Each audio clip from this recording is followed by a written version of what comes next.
Amen. Bonjour à toutes et à tous. Je suis très content de vous voir, très content d'être avec vous. Je suis un peu moins avec vous parce que je suis parfois aux ados, alors j'ai l'impression que voilà, ça faisait longtemps. Donc je suis vraiment content de vous voir.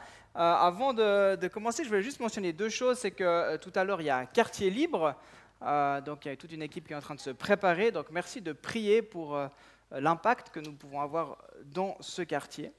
Puis je voulais aussi mentionner que demain, je pars pour 3 jours qui s'appelle Transvision. C'est une rencontre de tous les pasteurs, leaders de Suisse romande. Donc il y a plus de 160 pasteurs qui se retrouvent 3 jours à la montagne, à l'Aisin, pour chercher la face de Dieu, pour prier ensemble, pour s'unir. Et c'est vraiment des moments forts où Dieu dépose aussi des choses précises pour le corps de Christ, pour l'Église avec un grand E en Suisse romande. Et c'est juste génial, mais on a aussi besoin de vos prières.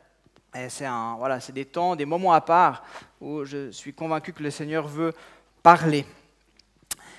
Alors merci d'y penser. Ce matin, j'aimerais commencer. Déjà, j'ai un message d'encouragement, un message de feu. J'ai envie de encore une fois, de vous secouer un peu, de vous booster, parce que je pense que ça fait partie aussi du rôle du pasteur. Parce que si de temps en temps vous n'êtes pas un peu encouragé à vous renouveler, booster, ça va descendre. Donc il faut vraiment maintenir la flamme, le feu, la passion pour Jésus. Donc on veut vivre ça ensemble ce matin. Mais j'aimerais quand même mentionner tout d'abord, et c'est un peu le chemin que je vais prendre pour commencer mon introduction. Ce matin, c'est la fête des papas, c'est la fête des pères. Vous le saviez quand même Voilà. Alors pour tous ces papas oubliés, effectivement, je tiens de le signaler. Bravo à tous ces papas. C'est un rôle important. Permettez-moi quand même une note d'humour. J'espère que vous la prendrez pas mal, mais les enfants ne sont pas là, on peut rigoler. Voilà. Il y a la petite fille qui vient avec son poème, puis le papa qui dit « T'es bien gentil, ma chérie, mais c'est donnant-donnant. Donc à Noël, au lieu d'une nouvelle console, tu auras un poème tout pourri que j'aurais écrit moi-même. » C'est un peu trash. Mais c'est vrai que quand on a des enfants en bas âge, on a encore la chance de recevoir un beau poème ou un beau petite chanson, un petit porte-clés. Généralement, ça varie un peu entre le porte-clés, le mini-cadre, voilà, le beau dessin. Mais j'aimerais donner 3 conseils avant d'entrer dans le message au papa. Je me permets, parce que maintenant je suis quand même papa depuis un certain temps. J'ose donner 3 conseils.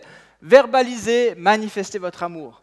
Messieurs, des fois on aime, mais on ne le dit pas. On l'aime parce qu'on le montre en travaillant dur, en payant une glace, tout ça, puis on dit on va leur donner une récompense, mais dites à vos enfants que vous les aimez, dites que vous êtes fiers d'eux, manifestez, prenez-les dans les bras, c'est important.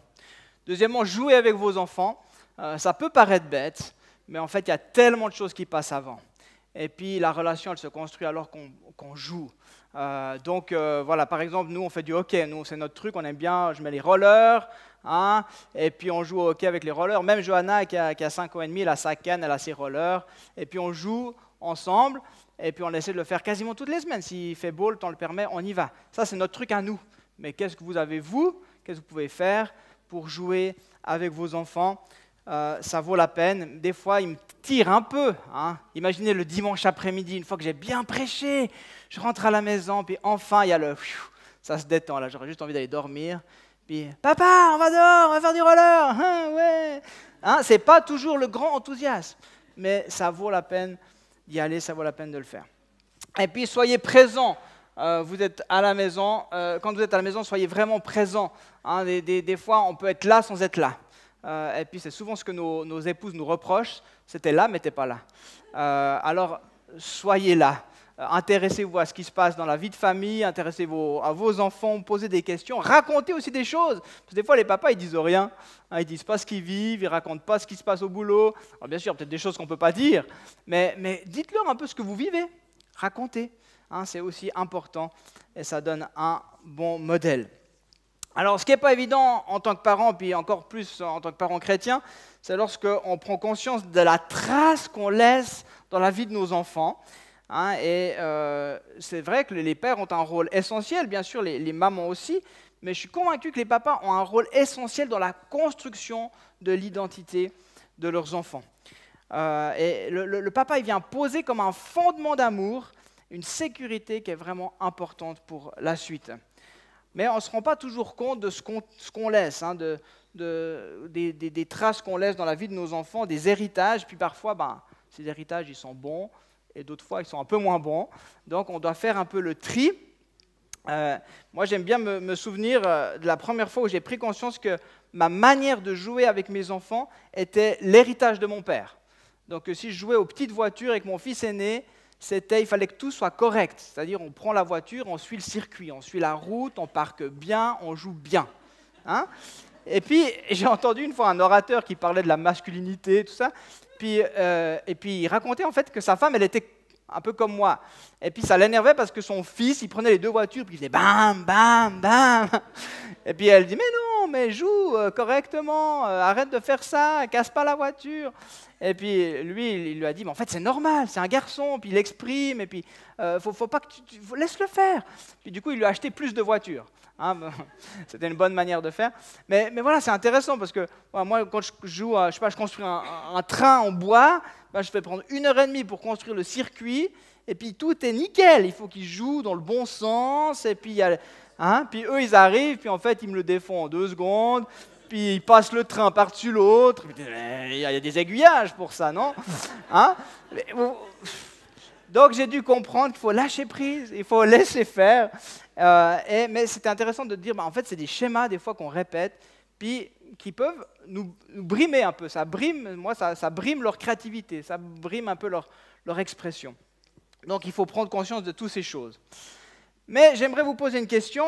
Quel est l'impact de notre vie spirituelle sur celle de nos enfants? Pour ceux qui ont des enfants. Je pourrais poser la question aux ados qui sont là. Ouais, les ados sont là. Il y en a quelques-uns. Hein? Est-ce que votre relation avec Dieu est stimulée par vos parents, par la vie spirituelle de vos parents? Il n'y a personne qui va dire oui, parce qu'après, papa, maman va voir. Et selon s'il lève la main ou pas, ça va mal passer. Bon. Moi, je suis content de mes parents qui n'ont pas mis une pression sur moi, ils m'ont encouragé au bon moment. Mais c'est évident que notre état spirituel, à nous, va influencer nos enfants. Et puis, ils vont expérimenter selon ce qu'on vit, le plus, hein, le bienfait de la présence de Dieu dans la vie de famille. Et c'est pour ça que ce matin, j'ai envie de vous encourager, parce que si vous êtes enflammé pour Jésus, si vous êtes passionné, si vous avez faim et soif, vos enfants, ils vont le sentir et ils vont le vivre avec vous. Ils auront aussi faim et soif. Hein. Donc, c'est important de prendre en fait soin de notre vie spirituelle, à nous en tant que parents, en tant qu'adultes, hommes, femmes, jeunes, moins jeunes. C'est pour tout le monde. Mais c'est hyper important parce qu'en fait, on a un impact dans nos familles, auprès de nos enfants, petits-enfants, collègues, amis, etc. Puis cette relation avec Dieu, vous le savez, elle est fragile. Elle est hyper précieuse, mais elle est très fragile. Et c'est ce que l'ennemi essaye toujours de casser, de couper en premier. Alors c'est pour ça, ce matin, le titre de mon message, c'est « Une vie spirituelle, renouvelée, un souffle nouveau », enfin vous pouvez appeler ça comme vous voulez. On va voir quelques pas ensemble au travers de l'histoire d'Ézéchias, le roi Ézéchias. Et puis, on va voir un petit peu ce qui s'est passé. En fait, Ézéchias, je trouvais intéressant parce que justement, lui, il arrive, il succède à son père, et puis son père, il lui a laissé un mauvais héritage. Et en fait, c'est intéressant parce que nous, quand on devient adulte, ou notre foi devient adulte, c'est un peu comme si on succède à quelque chose, mais on est responsable de notre vie spirituelle, on est responsable de ce qu'on va en faire, n'est-ce pas? Donc, voilà, lui, il va succéder à son père, mais Akaz n'avait pas entretenu sa relation avec Dieu. Puis ça a eu des conséquences sur tout le peuple. Mais on va le voir, Ézéchias a choisi de ne pas faire comme son père, puis en fait, il va réformer la vie spirituelle et celle de son peuple. Donc, on va lire d'abord cette histoire dans les rois, et puis ensuite dans les chroniques. Ne vous inquiétez pas, il n'y en a pas pour 2 heures de lecture, mais On va prendre le temps de lire ces textes. Donc 2 Rois, chapitre 18, les versets 1 à 7. Donc c'est le début de l'histoire. On est à un moment de l'histoire aussi important où finalement le royaume du Nord vient d'être déporté. Donc il ne reste plus que Juda, donc Ézéchias est roi de Juda. C'est un petit royaume. Et il est dit ceci: la 3e année du règne d'Osée, fils d'Élam, sur Israël, Ézéchias, fils d'Akaz, le roi de Juda, devint roi. Il avait 25 ans lorsqu'il devint roi, et il régna 29 ans à Jérusalem. Sa mère s'appelait Abi, et c'était la fille de Zacharie. Il fit ce qui est droit aux yeux de l'Éternel, entièrement comme l'avait fait son ancêtre David. Il fit disparaître les hauts lieux, brisa les statues, abattit les idoles et mit en pièces le serpent de bronze que Moïse avait fabriqué, car les Israélites avaient jusqu'alors brûlé des parfums devant lui. On l'appelait Nehushtan. Il mit sa confiance dans l'Éternel, le Dieu d'Israël. De tous les rois de Juda qui lui succédèrent ou qui le précédèrent, aucun ne fut pareil à lui. Il s'attacha à l'Éternel sans se détourner de lui, et il se conforma au commandement qu'il avait prescrit à Moïse. L'Éternel fut avec Ézéchias, qui réussit dans toutes ses entreprises. Donc déjà là, je ne vais pas m'attarder maintenant sur le texte, mais déjà là, les 3 mots qui ressortent, il fait disparaître les hauts lieux, il mit sa confiance dans l'Éternel, il s'attacha à l'Éternel. Donc vous comprenez un peu l'impact, l'importance de ces mots lorsqu'il arrive. C'est un chamboulement. Il revient vraiment de tout son cœur à Dieu et ça aura une grande influence. Puis dans le texte parallèle, dans 2 Chroniques 29, alors le début sera le même. Vous voyez la cohérence du texte biblique extraordinaire. Ézéchias devint roi à l'âge de 25 ans, il régna 29 ans à Jérusalem. Sa mère s'appelait Abijah, là ils ont rajouté le Ja, Abijah, et c'était la fille de Zacharie. Il fit ce qui est droit aux yeux de l'Éternel, entièrement comme l'avait fait son ancêtre David. La première année de son règne, le 1er mois, il ouvrit les portes de la maison de l'Éternel et les répara. Il fit venir les prêtres et les Lévites, qu'il rassembla sur la place orientale, et il leur dit: « Écoutez-moi, Lévites, consacrez-vous maintenant et reconsacrez la maison de l'Éternel, le Dieu de vos ancêtres. Faites sortir ce qui est souillé du sanctuaire. En effet, nos pères ont fait preuve d'infidélité. Ils ont fait ce qui est mal aux yeux de l'Éternel, notre Dieu. Et ils l'ont abandonné, ils se sont détournés du tabernacle de l'Éternel. Ils lui ont tourné le dos. Ils ont même fermé les portes du portique et éteint les lampes, et ils n'ont offert ni parfum ni holocauste au Dieu d'Israël dans le sanctuaire. La colère de l'Éternel a donc reposé sur Juda et sur Jérusalem, et il les a délivrés à la terreur, à la dévastation et à la moquerie. Il les a livrés, à la terreur, à la dévastation, à la moquerie, comme vous le voyez de vos propres yeux. Donc pensez ce qui est en train de se passer au royaume du Nord. C'est pour cela que nos pères sont tombés sous l'épée, que nos fils, nos filles et nos femmes sont en déportation. J'ai donc l'intention de faire alliance avec l'Éternel, le Dieu d'Israël, pour que son ardente colère se détourne de nous. Mes fils, cessez désormais de vous montrer négligents, car vous avez été choisis par l'Éternel pour vous tenir à son service devant lui, pour être ses serviteurs et pour lui offrir des parfums. Amen. Amen, ça va ? Donc voilà notre roi Ézéchias, 25 ans, qui succède à son père et puis qui décide de faire différemment de lui. Et ce n'est pas facile de faire différemment de nos prédécesseurs. Quand on est jeune, on a souvent plein d'idées extraordinaires. Moi, je me souviens, je dis, quand je serai pasteur d'une église, tout ce que je vais faire, et puis tout ce que les pasteurs précédents avant moi ont fait de faux. Ah là là, moi, je ferais différemment. Et puis la réalité, c'est que parfois, on fait quand même les mêmes erreurs. On ne fait pas tout comme on aurait pensé. Et puis quand on est à la place de celui qui était avant nous, on réalise que ce n'est pas si facile de succéder. Donc là aussi, il succède à son père. Et il a vu son père agir, donc le modèle qu'il a, c'est celui de son père. Je l'ai mis ainsi, son père incarnait inévitablement le modèle du roi dont il devrait un jour reprendre les fonctions. Donc il a eu un modèle qui n'était pas le meilleur. Du coup, pour faire différemment, c'est difficile. On a tendance à refaire les mêmes choses.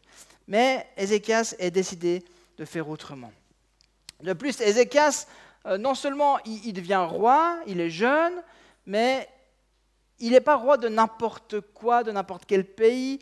Il entre dans l'histoire du peuple de Dieu, du peuple choisi, du peuple de l'Alliance. un peuple qui a connu le Dieu qui est, le Dieu qui a été le libérateur. Ils ont été libérés de la servitude par la main puissante de Dieu. Il a nourri miraculeusement le peuple dans le désert. Donc un peuple que Dieu a aimé et à qui il a donné ses lois. Donc il arrive dans un contexte hyper important et malheureusement, son peuple n'était plus fidèle à cette alliance. Et comme j'ai déjà dit, son propre père, il y avait une responsabilité, il s'était détourné de Dieu. C'est des choses qui arrivent encore aujourd'hui, malheureusement, de se détourner de Dieu. Et parfois, suite à une blessure, à une douleur, à une épreuve, à des mauvais choix, certains chrétiens rejettent Dieu, certains chrétiens s'éloignent de Dieu, abandonnent la foi, ou décident de dire c'est fini, moi, les chrétiens, il ne faut plus m'en parler. Je ne veux plus aller à l'église. C'est triste, mais c'est une réalité. Mais imaginez maintenant un enfant qui a accompagné ses parents des années à l'église, pour qui la prière, la louange, ça faisait partie de sa vie. D'un coup, c'est fini. Papa et maman disent on ne va plus à l'église. Il n'y a plus de chant, il n'y a plus de prière. Imaginez un peu le choc. Mais finalement, c'est un petit peu ça qu'Ézéchias ressent. C'est-à-dire qu'il y avait quelque chose avant, puis d'un coup, il n'y a plus. Il n'y a plus rien qui se passe. Ézéchias, il connaissait l'histoire du peuple, évidemment. Il connaissait les miracles que Dieu avait accomplis. Et il a pu juste constater le choix désastreux de son père. Mais Ézéchias, donc, a décidé de faire des réformes pour rétablir une relation entre Dieu et son peuple. Il avait compris que c'était essentiel. Je lisais un commentaire qui disait ceci: « Le passé influence les décisions et actes d'aujourd'hui qui, à leur tour, influencent l'avenir. Il y a des leçons à tirer et des erreurs à ne pas répéter. » Alors Ézéchias, il a pris conscience de cette douloureuse réalité et puis il a voulu faire des choix pour influencer l'avenir. Alors que son père, et on peut le lire dans 2 Chroniques 28, son père a littéralement fermé les portes de la maison du Seigneur, lui a choisi de les rouvrir. Ézéchias est sorti des voies du passé et puis il a entrepris 3 choses importantes qu'on va voir maintenant. La première de ces choses, on l'a vu dans le texte, c'est qu'il a commencé à réparer le temple. Mais repensez quelques instants à ce temple qui a été fermé. Je ne sais pas si on peut comprendre ça. Le temple, si vous avez suivi, si vous avez lu un peu l'Ancien Testament, le temple, c'est le lieu de la présence de Dieu. Le temple, c'est là où il y a la révélation de Dieu. C'est la présence de Dieu au milieu du peuple. Le temple, il est sacré. Le temple, il est hyper important. C'est vraiment là où on est en relation avec Dieu. Il n'y a pas encore le Saint-Esprit répandu sur tous. Donc c'est vraiment le lieu de connexion avec Dieu. Mais ce lieu-là, il a été fermé. On a éteint les lumières. Le texte nous le disait, les lampes ont été éteintes. C'est comme si finalement, voilà, le Dieu de nos ancêtres, Abraham, Isaac, Jacob, maintenant c'est terminé, piouf, switch off, ferme les portes, bye. On laisse comme ça, on laisse tout en ruine, on éteint, on s'en occupe plus. Et l'auteur dans le texte utilise des verbes forts, abandonner, délaisser, tourner le dos, fermer, éteindre, cesser. Voilà ce qui se passe. C'est terminé. Alors vous avez peut-être vu avec tristesse, une fois ou l'autre, de grandes enseignes, grandes entreprises fermées. Peut-être quand c'est des entreprises familiales de plusieurs générations, puis d'un coup on apprend que c'est la dernière fois, ça se termine, ça s'arrête, c'est hop, fermé. Ça met des émotions un peu, si vous avez connu tout, voilà, vous avez vu le passage, des fois nos grands-parents ils nous racontent, mais c'était tel et tel, et puis c'était 3e génération, puis hop, c'est cassé. Ou des fois, moi j'aime bien, quand je suis sur le site de Le Clancher, là, à Yverdon, hein, Le Clancher qui était, franchement, c'était la gloire d'Yverdon. Ils employaient tellement de monde, tous les petits immeubles, là, ils étaient remplis d'employés de Le Clancher. Quand vous êtes sur ce site, puis vous imaginez comment ça devait bouger à l'époque. Ça devait être extraordinaire. Hein, puis maintenant, bah, ils ont toujours pas mal de collaborateurs quand même à travers le monde, mais c'est plus qu'un petit bâtiment près de Landy, là-bas. C'est plus du tout la même prestance qu'avant. Hein, ou si vous pensez à Sainte-Croix, avec les boîtes à musique, l'horlogerie, les grandes entreprises, Paillard, et puis aujourd'hui, ben, il n'y a plus tout ça. Donc vous voyez une gloire passée un peu. Hein, puis on peut être un peu nostalgique de cela.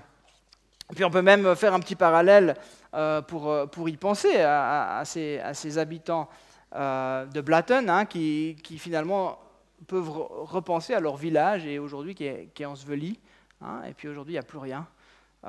Mais vous voyez, d'un coup, il avait de la vie, il y avait la gloire, c'était beau, c'était grand. D'un coup, c'est mort, plus rien. Donc c'est ça qu'Ézéchias a dû ressentir. D'accord ? C'est ça que Ézéchias vivait. Ce qui était central est éteint, ce qui est beau est devenu ruine, ce qui était vivant est devenu mort. Alors, où c'est que je veux en venir ? Je veux en venir à nous, évidemment. Permettez-moi une petite introspection.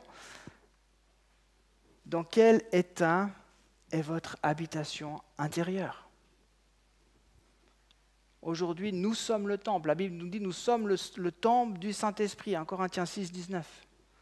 Comment est votre temple ? A-t-il perdu de son éclat, de sa beauté ?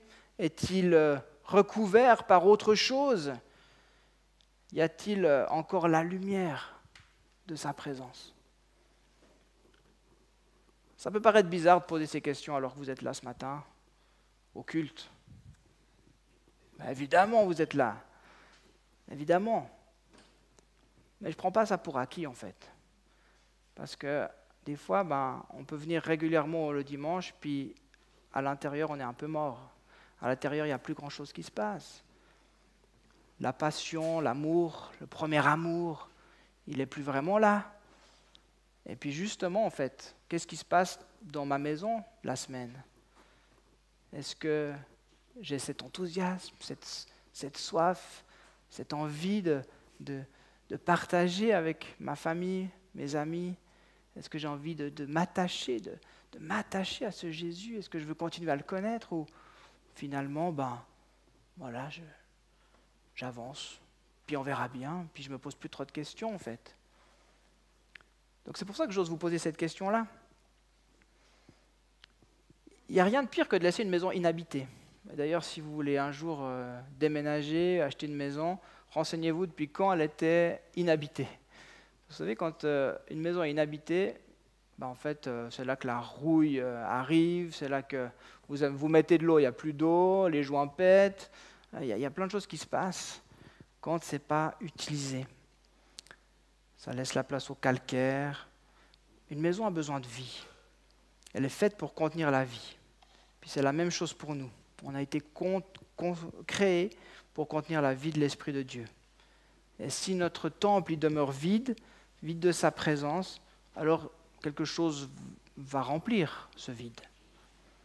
Autre chose. Donc peut-être que ce matin, ton temple intérieur a besoin de réparation. Peut-être que tu as aussi reçu des coups, peut-être que tu as été blessé, peut-être que ton temple a été sali, parce que des mauvaises choses de l'extérieur y sont entrées. Peut-être que pour une raison X ou Y, les portes de votre temple se sont fermées. Notre maison, bien que spirituelle, doit être entretenue, réparée, restaurée. On a fait quelques jours de camping là cette semaine, et puis moi je m'habitue à des trucs qui ne fonctionnent pas dans notre vieille caravane. C'est une caravane qui a plus que 30 ans d'âge, puis on n'a plus de lumière à la salle de bain, puis je me suis habitué à qu'il n'y ait plus de lumière, puis de temps en temps ma femme me dit « Mais tu te souviens Luc, il faudrait changer la lumière quand même, hein, c'est pas très pratique. » Vous voyez, des fois il y a des choses comme ça qu'on laisse, on ne s'en occupe pas. Mais on sait à quelque part, mais on laisse de côté. On a aussi là, on avait une pompe à eau là, qui ne fonctionnait plus, mais C'est parce que les fils, ils ont été tellement utilisés, qu'on a tellement tiré dessus qu'ils sont usés en fait. Donc il faut couper, dénuder, puis reconnecter. Hein, puis c'est un peu ça des fois, d'être émondé pour porter à nouveau du fruit. Des fois on a besoin de se reconnecter. Et ce n'est pas qu'on ne l'était pas, c'est qu'il y a des choses qui nous ont usés. Il y a des choses des fois qui nous ont fatigués, même dans la vie chrétienne. Et peut-être c'est bon de dire, bon, oui, j'ai besoin d'être restauré. Alors comme Ézéchias, on peut ce matin rouvrir les portes de notre temple. Hein, c'est vraiment de nouveau recevoir cette lumière extraordinaire. La lumière de Christ. La vie de Christ, la vie du ressuscité, pour qu'il y fasse pleinement demeure. Et quoi que tu aies vécu, il n'est pas trop tard pour laisser le Saint-Esprit prendre ou reprendre sa place. Et même si des fois on est responsable de ce qui s'est passé dans notre temple, hein, même si on a laissé des choses entrer, eh ben, on peut simplement demander grâce et pardon à Dieu. Je reconnais mon péché, viens me laver et me purifier. Et c'est ce que Ézéchias a demandé aux Lévites et aux prêtres, purifier le temple, consacrer le temple. Ainsi la relation avec Dieu peut être rétablie et reprendre le dessus. Il n'y a rien que Dieu ne peut réparer. Il y a des choses peut-être que tu crois brisées dans ta vie, puis j'aimerais vraiment te dire, mais il n'y a rien que Dieu ne peut réparer. Parfois ça prend du temps, mais si tu veux retrouver et grandir dans ta relation avec Dieu, il va t'aider. Il est là, il va réparer ce qui est cassé, il va te donner aussi les bons outils.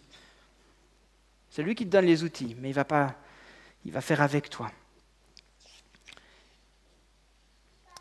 C'est à nous de cultiver notre relation avec Dieu. Ézéchias a donc réparé le temple.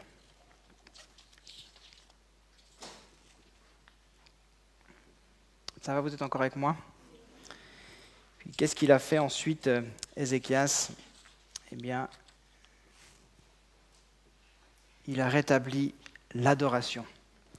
Et puis, on va ensuite lire encore quelques versets, toujours dans 2 Chroniques à la suite, où il est dit ceci. Le roi Ézéchias se leva de bon matin, rassembla les chefs de la ville et monta à la maison de l'Éternel. Il fit placer les Lévites dans la maison de l'Éternel avec des cymbales, des luttes, des harpes, suivant l'ordre de David, de Gad, le voyant du peuple, ou celui qui a des visions, le voyant du roi, et de Nathan le prophète. C'était en effet le commandement de l'Éternel transmis par ses prophètes. Les Lévites prirent place avec les instruments de David et les prêtres avec les trompettes. Ézéchias ordonna d'offrir l'holocauste sur l'autel. Au moment où l'holocauste commençait, le chant de l'Éternel commença aussi, au son des trompettes et avec l'accompagnement des instruments de David, le roi d'Israël. Voilà, tout un orchestre qui était là. Donc il va rétablir les Lévites en fait dans leur rôle de serviteurs, d'adorateurs, afin que le nom de Dieu retentisse, que la louange retentisse.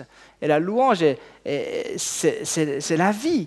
Et là, il y avait des sacrifices en l'honneur de l'Éternel qui sont à nouveau offerts. Donc, il n'y avait plus rien qui s'était passé. Donc, c'est vraiment la vie qui revient dans le temple. Il y avait tellement de joie, ils ont offert 600 bovins, 3000 moutons. Hein, donc, rendez-vous compte de ce qui prenait place là. Donc, c'était énorme, ça ressemble à une mini dédicace du temple. Hein. Vous vous souvenez de la dédicace du temple Salomon, c'était gigantesque, on devait dire, mais comment ils faisaient? Et là aussi, ils étaient un peu débordés, de nouveau les sacrificateurs, il fallait s'occuper de ces animaux et tout. Quand vous lisez tout le texte, vous dites, mais waouh, ce qui prend place est vraiment extraordinaire. Donc l'adoration, les amis, l'adoration élève Dieu. Notre adoration, elle révèle aussi l'état de notre relation. Et si je loue plus Dieu, si je n'adore plus, alors ma relation est peut-être en peine. L'adoration, elle montre notre attachement à Dieu. Je le loue, je l'adore parce que je sais qui il est. Je sais ce qu'il a fait pour moi, puis j'ai aussi foi en son action. Et j'atteste, alors que j'adore Dieu, j'atteste devant les puissances, je montre qu'il est le Dieu, l'Éternel, qui a toute la gloire. C'est vers lui que je me tourne, c'est lui que j'adore. Et peut-être que tu as besoin de rétablir la louange dans ta vie. Ce n'est pas juste chanter des chants. Ça, c'est des fois notre déformation parce qu'on pense que l'adoration, c'est juste chanter des chants. Alors, il y en a toujours ceux qui disent « j'aime pas chanter ». Mais qu'est-ce que tu faisais pour adorer Dieu? Qu'est-ce que tu as arrêté de faire? Qu'est-ce que tu fais pour que tu sais que quand tu fais ça, ça plaît à Dieu, ça fait plaisir à ton Dieu. Comment utilises-tu tes dons qu'il t'a donnés? C'est souvent ça, c'est nos dons, nos talents. Si je les mets au profit du Seigneur, eh ben alors je lui rends gloire, je l'adore à quelque part. Je me mets à son service. Peut-être ce matin, tu ne sais pas vraiment pourquoi, mais Dieu veut t'appeler à recommencer, à ouvrir ta bouche pour le louer. Et si cela te semble impossible dans ta situation, ben c'est ça des fois. C'est nos situations de vie qui font qu'on n'arrive plus. Mais dis-toi que alors que tu élèves le nom de Dieu, par ton adoration, tu élèves Dieu au-dessus de ta situation. D'accord? Donc en fait, c'est hyper puissant d'ouvrir notre bouche, d'adorer, de dire qu'il est, de proclamer notre foi dans des situations difficiles. Vous vous souvenez, Paul et Silas en prison? La terre tremble, les murs tremblent, les portes s'ouvrent. Mais quelque part, c'est ça. C'est dans ces moments-là, plus que tout autre, que notre louange devrait retentir. Parce qu'on a foi, on croit en ce Dieu qui délivre. Amen. Que ta louange retentisse. L'adoration, c'est lui rendre un culte.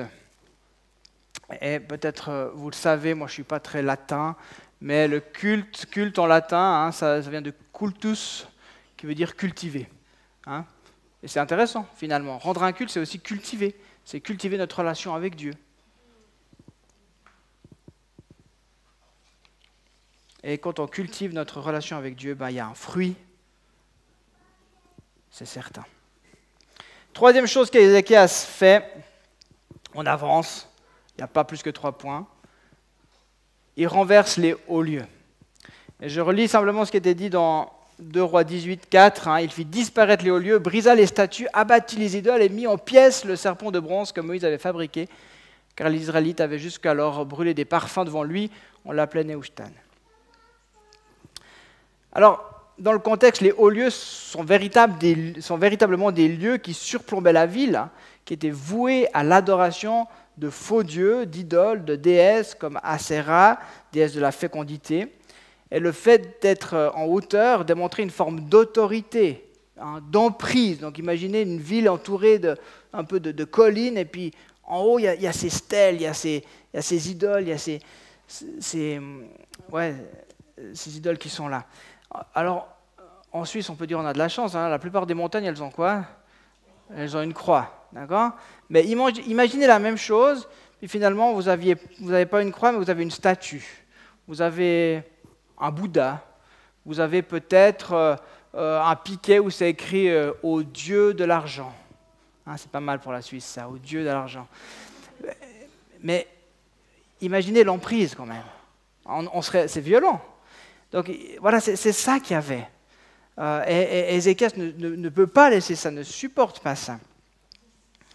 Et là, on n'est plus à l'intérieur du temple. Quelque part, il a travaillé le temple, il a réparé le temple, il a remis l'adoration dans le temple. Maintenant, il s'occupe de l'extérieur. Et on est appelé à faire la même chose. Réparer, prendre soin de notre temple, évidemment, à vivre l'adoration, à vivre la présence de Dieu, à lui rendre gloire. Et puis à s'occuper aussi de l'extérieur. Donc pour rétablir cette relation avec Dieu, nous devons renverser tout ce qui s'est élevé au-dessus de Dieu dans nos vies. Le texte fait référence au serpent de bronze érigé par Moïse. Vous vous souvenez de ce serpent, ou le serpent d'airain dans certaines traductions, Nombre 21. Et puis c'était intéressant parce que, en fait, c'est Moïse qui l'avait fait sous la demande de Dieu. Et puis chaque fois, alors qu'ils regardaient ce serpent, ils étaient guéris des morsures de serpents, justement. Donc il y avait une guérison qui s'opérait alors qu'ils fixaient les yeux sur ce serpent. Alors c'est un peu bizarre, on peut se dire, bon, c'était peut-être un type de Jésus, mais bon, le fait que ce soit un serpent, etc., c'est étonnant. Mais ce qui est surtout étonnant, c'est que c'en est devenu un instrument de culte idolâtre. Il lui avait même donné un nom, comme on donne un nom à une idole, en fait. Donc finalement, quelque chose qui était donné par Dieu, voulu par Dieu, et qui a bien fonctionné, est devenu une idole. Et je trouve que ça, c'est parlant. Parce que nous aussi, on a des fois des choses qu'on a reçues ou héritées justement du passé. Et puis, même dans notre éducation théologique, dans notre éducation du passé, etc., qui parfois, avec le temps, on comprend que ce n'était pas tout à fait juste. Des fois, c'était erroné. Mais on n'ose pas quitter. On n'ose pas lâcher ça parce que quand même, à l'époque, c'était tellement important, ça. On nous a tellement dit que c'était important. Et puis on se pense aussi un peu, qu'est-ce que diront les autres? Et Ézéchias renverse le serpent que Moïse avait élevé et fait. Enfin, l'impact, c'est énorme. C'est pas n'importe qui, Moïse. D'accord? C'est le même qui a vu Jésus, qui a vu Dieu sur la montagne face à face. Il a reçu les lois. C'est Moïse, quoi. Et puis là, Ézéchias doit jusqu'à aller à casser ça. Vous voyez l'impact. Alors, nous aussi, on a des fois ces méthodes, ces manières de faire, ces objets qui peuvent devenir même la superstition. Si je vous dis, si tu n'as pas ta croix autour du cou, Dieu n'entend pas tes prières. Hein. Elle est où ta croix, Laurence? Vous voyez, puis finalement, la croix quand même, il faut absolument avoir une croix. Vous voyez, des fois, l'impact, ça peut... Mais non, c'est faux. Mais on peut comme d'un coup entendre ça et puis en faire quelque chose d'une vérité inébranlable, quoi. Il faut porter une croix, par exemple. Et je trouve aussi intéressant parce que le fait de ne pas renverser des fois les choses du passé, ça nous empêche d'entrer dans ce qui est nouveau, en fait. Et si je prends l'histoire, le vin nouveau, il faut qu'il soit mis dans des nouvelles outres, pas dans des vieilles outres. Vous voyez? Puis des fois, ces héritages du passé, comme ça, c'est un peu ces vieilles outres. Puis imaginez les outres, vous avez les outres où Jésus, à Cana, a transformé l'eau en vin. Vous dites, c'est extraordinaire. Je veux jamais m'en débarrasser de ces outres-là. Hein? Il y a quelque chose. Il y a une onction particulière sur ces jarres. Extraordinaire. Mais non, en fait, le Seigneur dit, je ne peux pas mettre du vin nouveau dans des vieilles jarres. Donc, c'est aussi ça. C'est lâcher ces choses anciennes pour recevoir le nouveau, pour entrer dans ce que Dieu a préparé. Alors ce matin, demande à Dieu de te montrer ce qui peut-être n'est pas de lui, ce qui est autour de toi doit être renversé, afin que ta relation avec Dieu ne soit pas opprimée, détournée, attaquée. Qu'est-ce qui exerce une autorité sur ta vie et qui te maintient peut-être dans l'échec ou sous l'eau? Et je lisais encore un livre qui disait qu'on fait souvent face au démon Yvon. J'ai beaucoup rigolé. Yvon. Le démon Yvon. Yvon pensait quoi? Yvon pensait quoi? Le regard des autres sur notre vie, elle peut être aussi une prison. C'est tellement fort que parfois on préfère agir en fonction d'Yvon que de Dieu, finalement. Et imaginez si Ézéchias avait justement agi en fonction d'Yvon dire quoi? Il n'aurait jamais renversé ce serpent. Le regard des autres, le désir de plaire pour nous garder dans l'inaction et nous empêcher de faire les changements que le Saint-Esprit nous demande. Alors j'arrive à ma conclusion et j'aimerais simplement donc ce matin vous inviter à vraiment revisiter votre relation avec Dieu, à revenir à lui, à faire le ménage de printemps, c'est une bonne idée, c'est une saison. Faisons le ménage si nécessaire, ne laissons pas traîner des choses, ne jouons pas aux chrétiens, mais vivons chaque jour cette relation authentique avec Jésus. Ézéchias, il a fait quoi? Donc, il a réparé le temple, il a mis sa confiance en Dieu, il a rétabli l'adoration, il s'est attaché à l'Éternel, il a renversé les hauts lieux et remet Dieu en numéro 1. Groupe de louanges, vous pouvez venir. Et j'aimerais qu'on puisse terminer avec cette question: aimerais-tu ce matin établir ou rétablir ta relation avec Jésus? Il n'y a aucun jugement, c'est juste dans l'intimité de nos cœurs. Aimerais-tu vivre plus avec Jésus? Aimerais-tu impacter ta famille avec ta soif de Jésus? Donc il n'y a rien de nouveau ce matin. Il n'y a rien de nouveau. Mais je crois que c'est tellement important de ne pas laisser ce feu s'éteindre, diminuer, mais de continuellement dire au Seigneur, mais oui Seigneur, je veux plus de toi. Oui Seigneur, je ne veux pas attendre que ma maison soit en ruine pour commencer à la restaurer, à la réparer. Je veux faire les choses à mesure. Je ne veux pas attendre que la lumière s'éteigne. Je ne veux pas attendre que les portes se ferment. Je ne veux pas laisser cette blessure dans ma vie prendre le dessus et m'éloigner de toi. Mais je veux m'approcher de toi tout à nouveau. Je vous invite simplement à fermer les yeux là où vous êtes.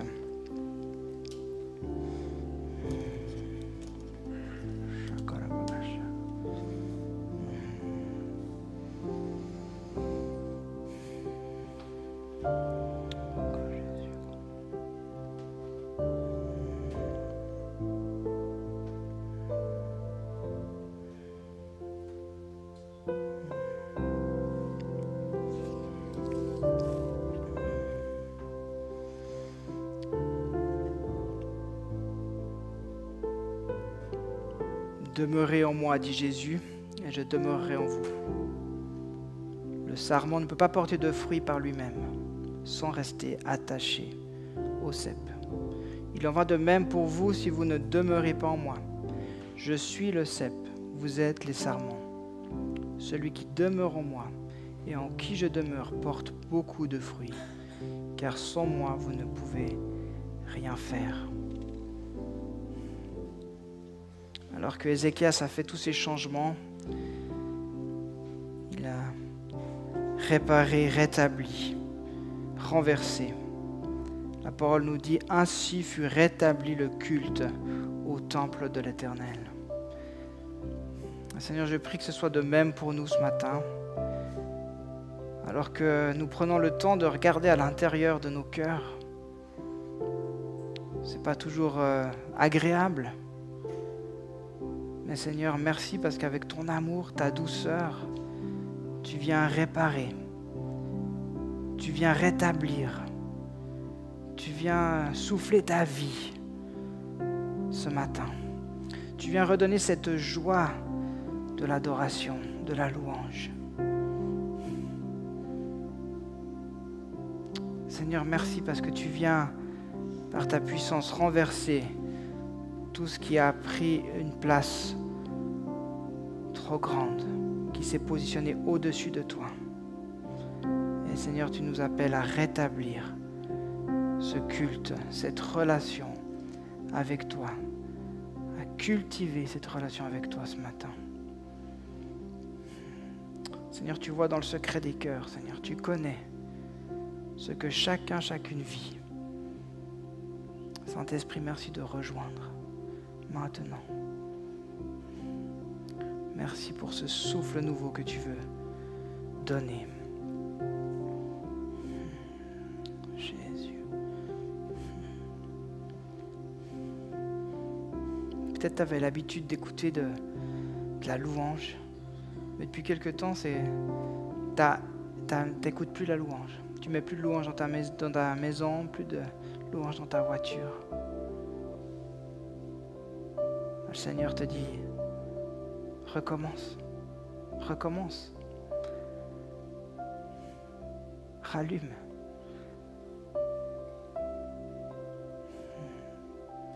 Oui, Seigneur Jésus, vraiment proclamer ta vie abondante sur chacun d'entre nous, sur nos familles. Seigneur, je prie ce matin pour les papas, pour les pères, dans leur responsabilité spirituelle. Seigneur, tu les établis comme des pasteurs sur leur famille.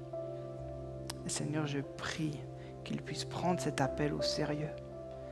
Seigneur, qu'ils puissent cultiver leur relation avec toi. Que cette vie spirituelle au sein du foyer ne repose pas que sur une personne, que sur madame qui doit être le moteur. Mais Seigneur, que tu puisses réveiller les hommes, les établir vraiment comme des pasteurs sur leur famille, dans le nom de Jésus.